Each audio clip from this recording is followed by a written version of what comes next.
Nah, kita pahami bahwa uang merupakan sesuatu yang sangat dicari oleh banyak orang. Setuju ya?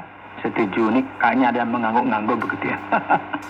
Ya, hubungan dan orang-orang itu telah berubah sesuai dengan faktor ekonomi. Jadi uang itu bisa mengubah hubungan dan juga orang-orang termasuk kita. Dan sekarang bagaimana seorang Kristen, seorang pemimpin, pendeta, dan seluruh struktur kepemimpinan berurusan dengan masalah uang ini. Bagaimana kita bisa memahami apakah uang itu baik atau buruk? Apakah ini akan membawa kebahagiaan atau kehancuran?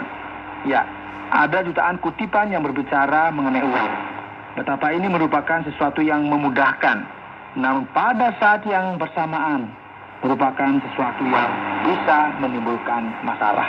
Nah, Paulus mulai berbicara mengenai hubungan dalam masyarakat, dan dia mulai berbicara mengenai budak-budak atau hamba-hamba Kristen pada abad pertama. Mengenai bagaimana seharusnya hubungan mereka dengan tuan mereka. Hendaknya menganggap tuan mereka layak mendapat segala penghormatan, agar nama Allah dan ajaran kita jangan dihujat orang. Jika tuan mereka seorang percaya, janganlah ia kurang disegani, karena bersaudara dalam Kristus.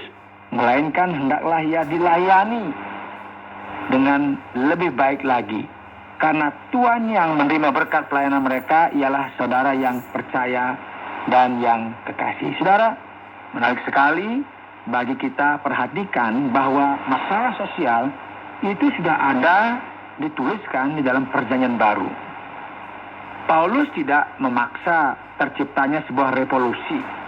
Namun ia justru mengubah hubungan dengan cara apa? Mengubah kualitas dari hubungan itu.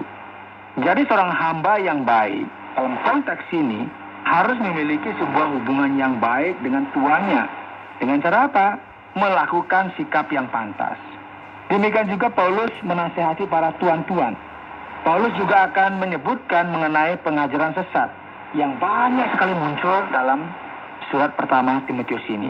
Dan apa yang menjadi persoalan hubungannya dengan uang, ekonomi, dan masalah sosial. Mari kita mencoba untuk mengamati.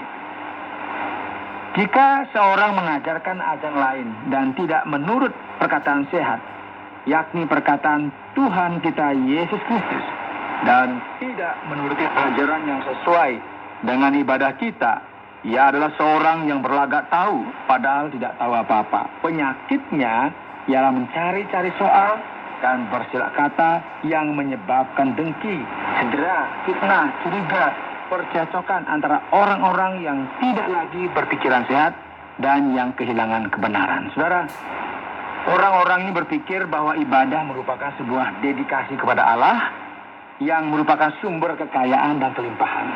Oleh sebab itu, ada orang-orang yang berpikir bahwa Injil ini merupakan sesuatu yang baik yang bisa memperkaya seseorang. Nah, ini kita bisa perhatikan. Orang berpikir bahwa iman merupakan sebuah mekanisme untuk eksploitasi finansial. Artinya dengan dengan iman kita akan mendapatkan banyak keuntungan secara keuangan. Nah, menarik sekali karena jika kita memperhatikan dengan baik, kita menyadari mengapa Paulus berbicara mengenai uang. Yaitu karena turan-turan yang palsu itu memperdaya situasi, memperdaya orang-orang dengan maksud mendapatkan hasil yang banyak terkait dengan keuangan.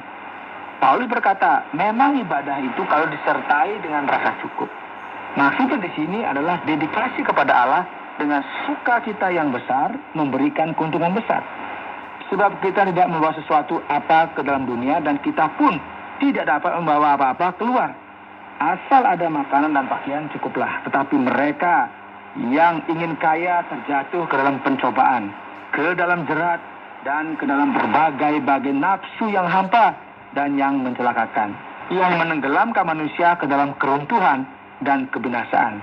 Karena akar segala kejahatan ialah cinta uang. Saudara, mari memperhatikan firman ini. Karena akar segala kejahatan ialah cinta uang. Sebab oleh memburu uanglah beberapa orang telah menyimpang dari iman dan menyiksa dirinya dengan berbagai-bagai duka. Paulus jelas sekali menentang gagasan ini yaitu dengan berpaling dari iman kepada barang dagangan, kepada hal-hal yang baik yang menguntungkan. Ia akan menentang sikap semacam ini, yang memahami Injil semata-mata sebagai salah satu cara supaya kita bisa memiliki status keuangan yang lebih baik. Dan sekarang harus berkata, perhatikanlah ini. Ini merupakan sikap yang perlu dimiliki oleh setiap orang Kristen, khususnya yang harus dimiliki oleh para pendeta dan para pemimpin gereja. Jika ada makanan untuk dimakan dan pakaian untuk dikenakan, maka kita perlu mencukupkan diri dengan hal-hal tersebut.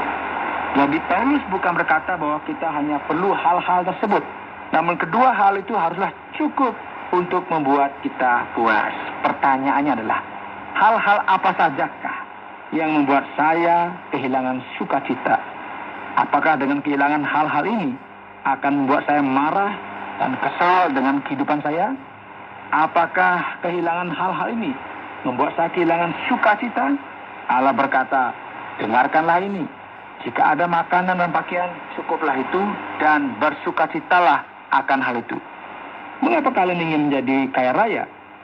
Dan ini tidak semata-mata ditujukan kepada mereka yang kaya raya, namun orang-orang yang dikuasai dan dinominasi oleh keinginan menjadi kaya.